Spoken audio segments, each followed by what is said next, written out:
After visiting with Mere, Hone and Tupaka head off home. Pānia is at home, waiting on their return. They greet each other and discuss their plans for the day and start talking about time. E Hone, kei te aha koe I nāia nei? Hone, what are you doing now? Horekau, he aha ai? Nothing. Why? A te rua karaka, ka tae e koe te tiki ngā mokopuna?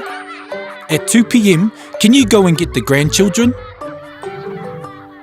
A te whākaraka, ka haere hau ki te miraka I ngā kau. At 4 p.m, I'll be going to milk the cows. Kei te pai, kaue koe wareware, kia hoki wawe mai ki te kāinga. That's all good. Don't forget, make sure you hurry home. I mua I te haurua mai I te ono karaka.